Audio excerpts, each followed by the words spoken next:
Building a Culture of Liberality in the Local Church by Aniel Barbe, read by Callie Baruchara. Aniel Barbe, M.A., is an Associate Director of Stewardship Ministries for the General Conference of Seventh-day Adventists, Silver Spring, Maryland, United States.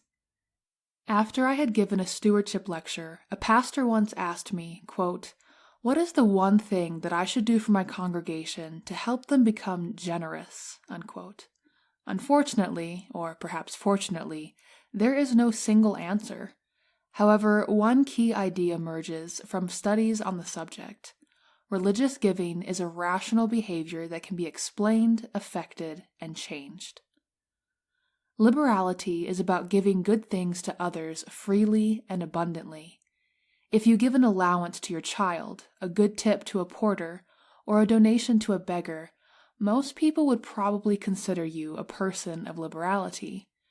For this article, we view liberality as the application of a plan of systematic benevolence to a church, comprising three elements: tithing, proportional offerings, and donations.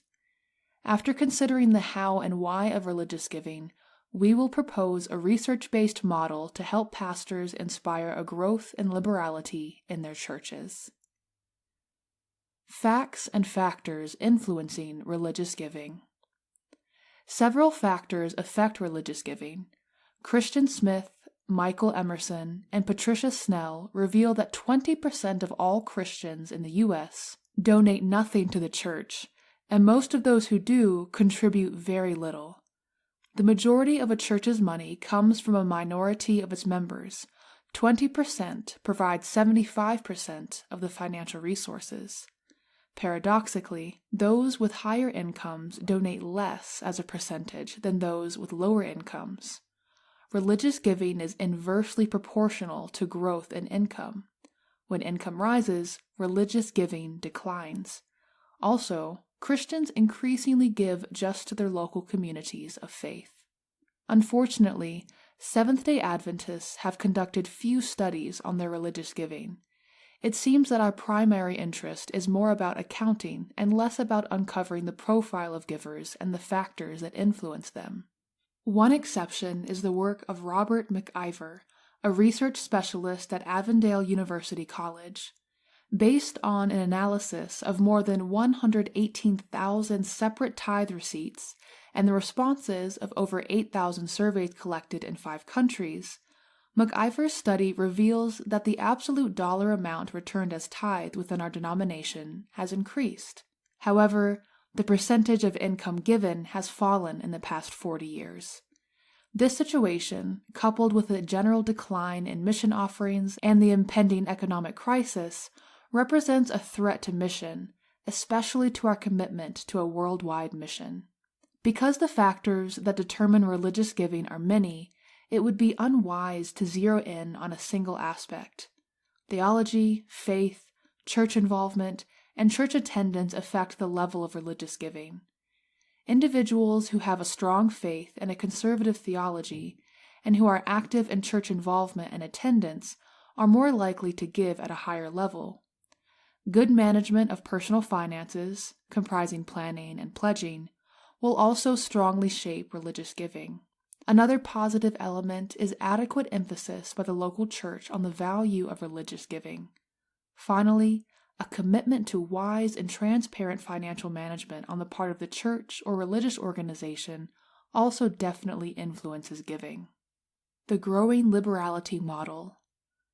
Our approach to growing the level of liberality rests on some key assumptions.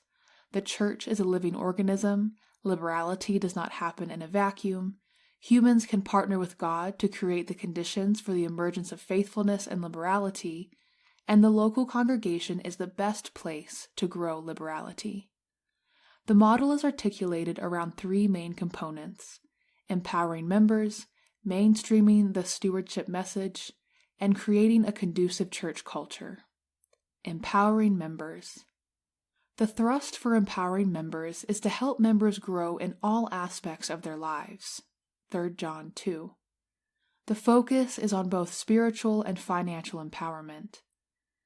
Spiritual empowerment implies that the church encourages its members to establish and maintain a daily connection with God.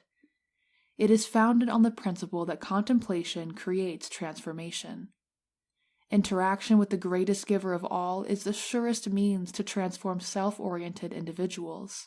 MacIver's study found that people who pray regularly, study the Bible and their Sabbath school lesson daily, and attend church services are more likely to tithe faithfully. From the same perspective, the certainty that the particular teachings of one's faith are true, a strong sense of mission, and the practice of giving as a spiritual discipline are strong predictors of liberality. The association between spirituality and liberality is undeniable.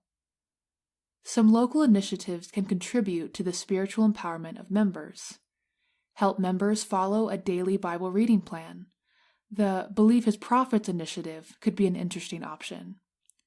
Explore ways to encourage more members to study their Sabbath school lesson and attend Sabbath school.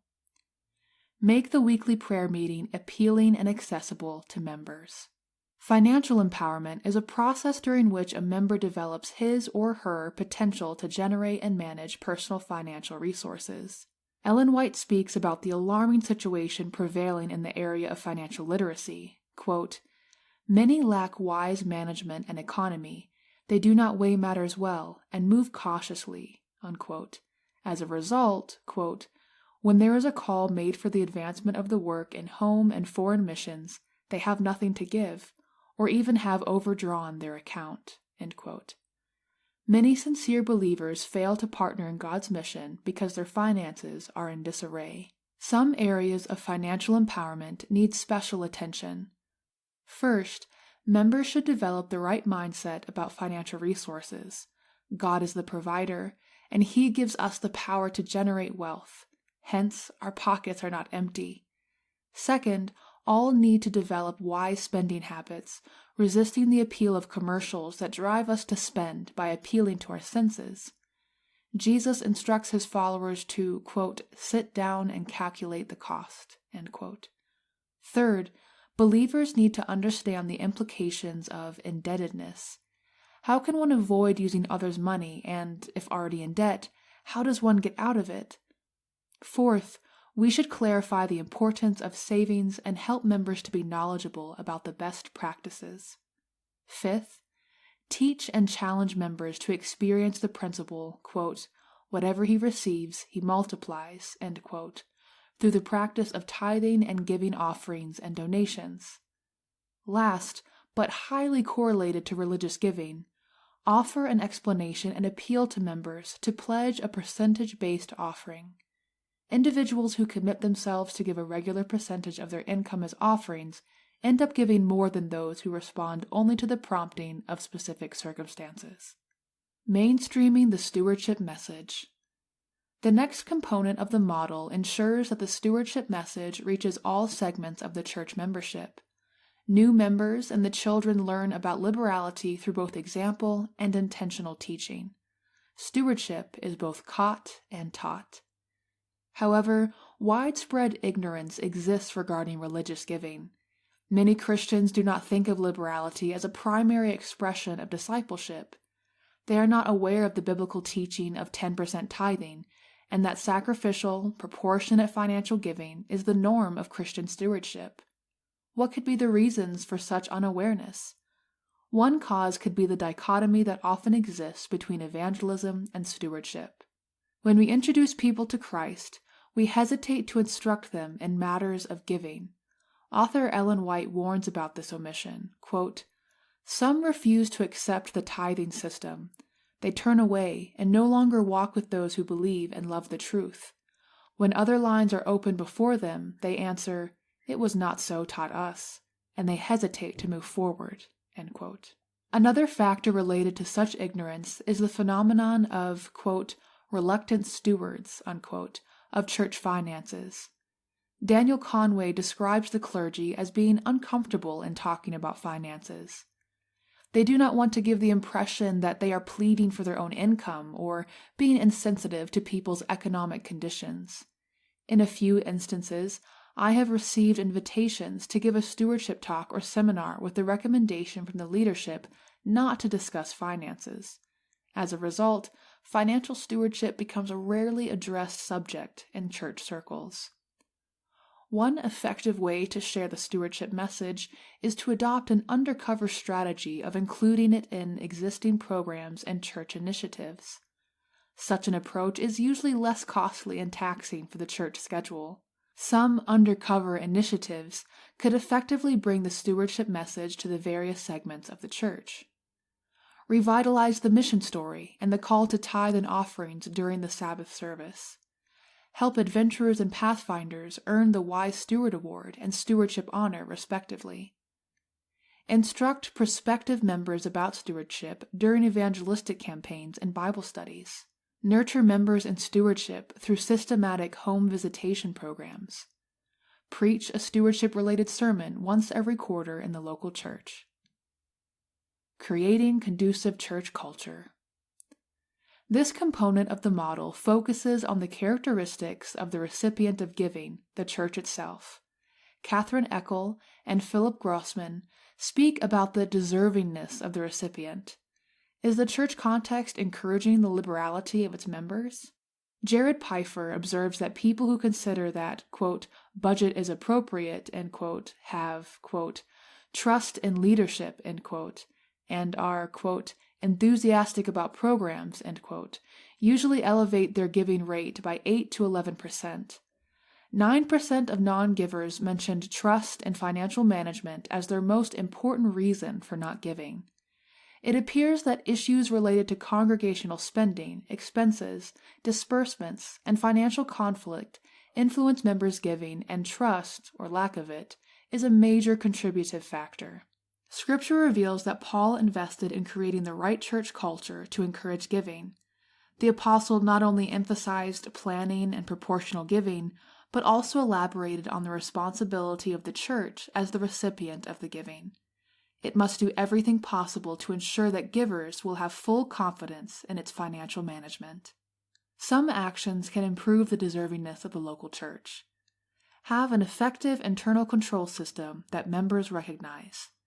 Provide regular and accessible information about church finances. Assess and improve the quality of programs and services. Prioritize investment in mission. Growth in liberality results from how we do church. Teaching the theology of liberality and conducting stewardship programs are foundational. However, they have a limited impact unless we empower believers and increase the perception of the deservingness of the church. For bibliographical and biblical references on this article, and for much more content for pastors and church leaders, please visit ministrymagazine.org.